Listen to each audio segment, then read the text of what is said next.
Welcome, Badass Manifester. I am so glad you are here.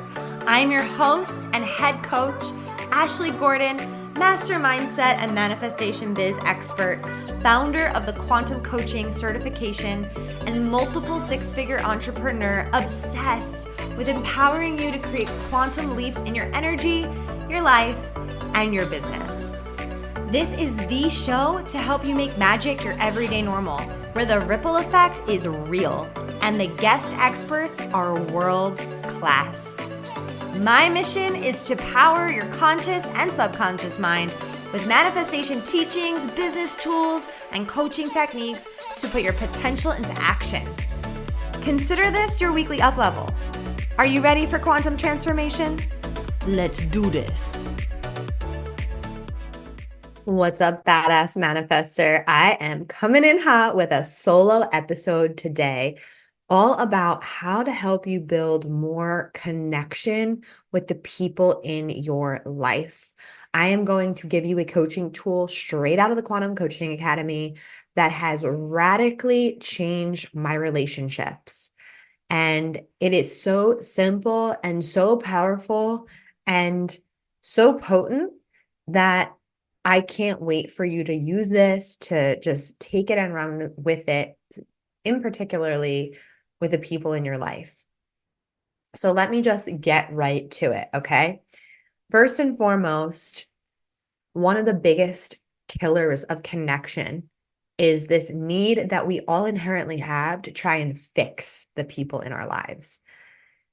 Like my mom, for example, or like anyone, really, anyone. I was just like such a fixer. And I've shared about this before, but it really is such a connection killer, because when we are listening to someone's stories and we just feel the need to jump in and fix their problems or give them advice, because we're all great advice givers, aren't we? Or feel the need that we know what's best for them, or we feel like we have the answers for them.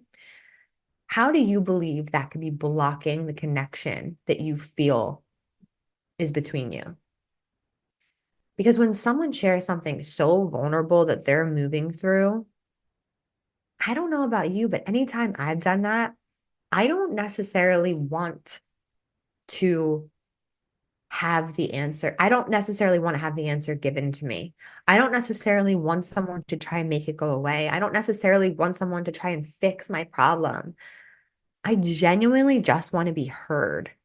I genuinely just want to be seen in this challenge, in my anger, or in my sadness, or in my grief, or in my quandary, or in my frustration. I don't necessarily want someone to take it away from me. I mean, sure, there's always those times where you're like so over something and you're like, please just take this away. Like, I don't want to deal with this. But a lot of times, if you're reaching out for support, you just want to be heard. So the question I want to ask you is, how can you allow the people in your life to feel more heard by you? And it comes down to one of the most powerful coaching tools that there is, one of the most powerful tools in life that we have, is the ability to listen. It's like that quote, we have two ears and a mouth for a reason, one mouth for a reason, like two ears, because we're meant to listen more. I love that quote, because how good does it feel when you share something and you vent and you get it off your chest and you have a release? Something is released out of your system when you're able to be heard, to get it out, to vent it out, to let it go, as opposed to having someone dissect it with you, dig into it with you, try and figure it out with you, fix it. There's a time and place for everything, but most of the time, people want to be heard. So the tool that I am going to gift you today is a tool, a two-part tool to help you hold better space for the people in your life.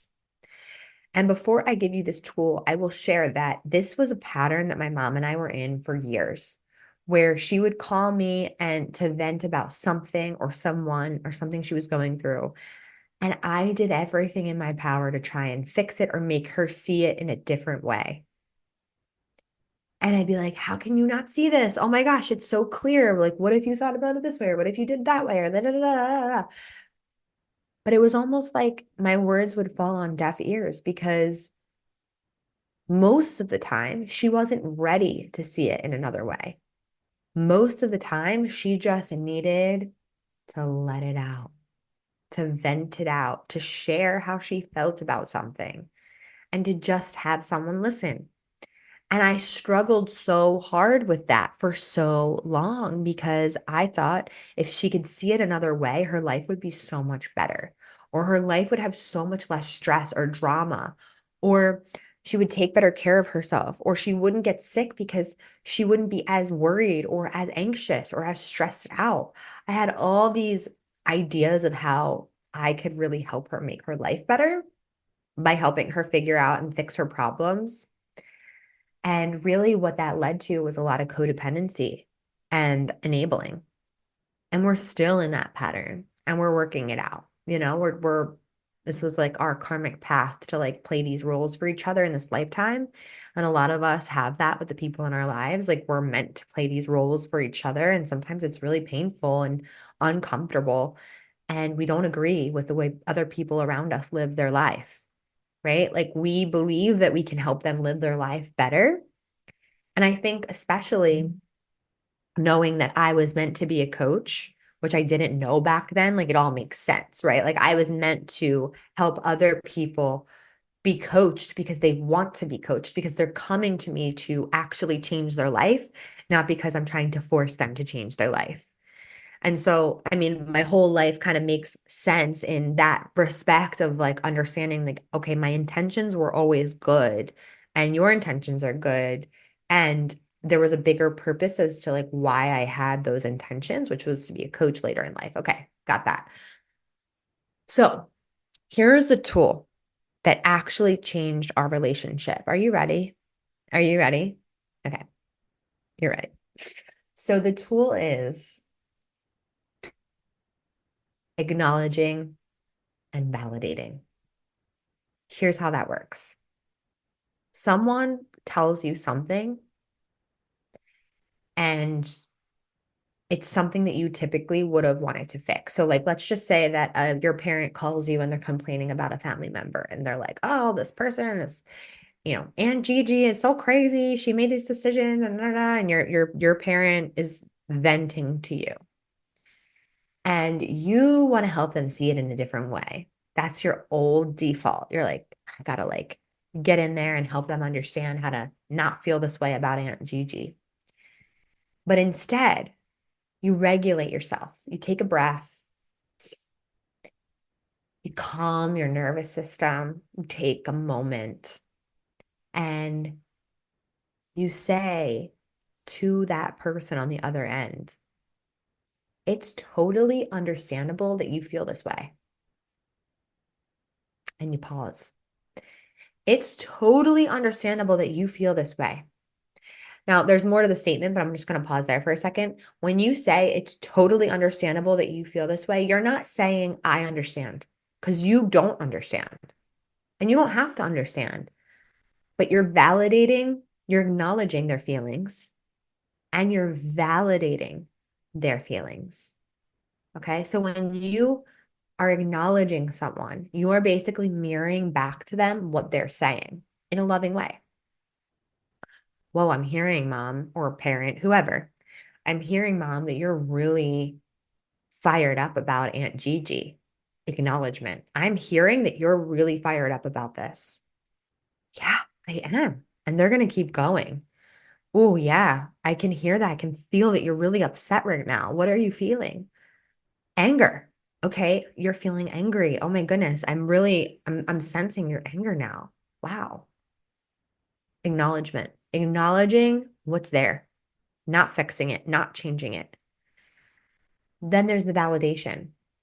It's totally understandable that you feel angry because you thought that Aunt Gigi X, Y, and Z, whatever they're saying. It's understandable for them to be angry based on their perception of reality. Period. The end. Everyone has perception of reality. And it's totally understandable that they would feel that way based on their perception of reality. That's it. So when you do that, you're acknowledging the emotions that are present. You're holding space for the emotions that are present without trying to change the emotions that are present. And then you're validating. You're saying, yeah, it makes so much sense that you feel the way that you feel right now because you believed that X, Y, and Z, their perception of reality was the thing. That's literally all you have to say. And they're going to be like, yeah, you understand me. Thank you for hearing me. It changes the dynamic in such a way that they're able to feel heard and seen and supported and held. And you get to keep your energy. You get to keep your reserves intact. You get to like hold that space, which is such a medicine for them to have a release. And everything that I know to be true about transformation and what we teach our students in QCA is release, rewire, receive. Release the stuck energy. It doesn't matter how it's released. It doesn't, fixing it doesn't release it. When we meddle in the story, it doesn't release it. When we hold them and see them and hear them, it releases it. And it is one of the most powerful things that you can do as a leader, as a human, is hold space. So just to recap that tool, it is acknowledging the emotions. I am feeling this anger right now. I am really sensing how upset you are.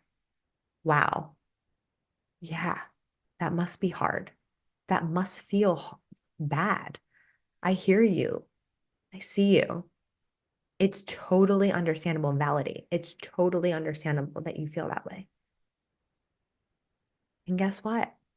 They're gonna feel better because energy can't be created or destroyed. It can be reprogrammed. And when that problem and challenge is released and it has room to breathe and stretch and move, then and only then can the person that held that perspective of that problem see a different perception of reality. So we're only aware of 126 bits of our reality. Out of like 2.3 million bits of information, we're aware of 126 of that. Now, the problem and the challenge is in that 126 bits. But once we release that, we can then see another 126 bits that we didn't see before. We can't see things a different way until we can see them a different way, right? What is that quote that's like, a problem can't be solved by the same mind that created the problem? So, what will actually be the difference maker to change the mind? It's to release the problem. But how can one really release the problem? A lot of times it's just letting it out, venting it out, getting it out of our bodies and our systems. So when you give that space and permission for the people in your life to just share without you overtaking the conversation, without you relating, right? A lot of times someone will share a problem and you'll be like, oh my gosh, that same thing happened to me. And then you go into your problem and then you're commiserating on that energy, as opposed to just letting that person have their moment and letting it pass through. So, my wish for you is to take this information and apply it today. Apply it right now. You're going to get a call probably from someone in the next 10 minutes. And a lot of times we walk around fucking exhausted because we're taking in all of these problems and we're trying to fix them. So, you got to protect your energy, you got to clear your energy, and you have to know that we don't have the answers for the people in our life. And that is a really hard truth and also a really beautiful truth. And it is a really harsh reality and also a really like, breath of fresh air. Because if we give them the space to talk, to listen, to be heard, to be seen, it is way more likely that they're going to find that answer for themselves. They're going to solve their own problem. And that's going to be way more powerful for them than you ever giving them advice or giving them the answer or figuring it out for them. And I think as I'm saying this, I'm getting the download that I needed to. So thank you. See, you're hearing me out, and I just got what I needed. And that's beautiful. That's the beautiful part about coaching too, right? Like we're listening to our clients and we're asking them questions and we're never giving them the answers because we don't have the answers for them. We don't have the answers for anyone in our life. Take a deep breath because that's a relief. That's a relief. So with that, I just want to say thank you so much for listening to the podcast. If you have a friend that you know would love this episode, if you have a friend that you know would just really get so much out of this particular episode, please send them the link to this podcast right now. Send them the link right now and let them hear this message because I do believe that this message could change the world, will change the world. And the more we can get it out there to people to understand how to interact and create that connection in their lives, the better.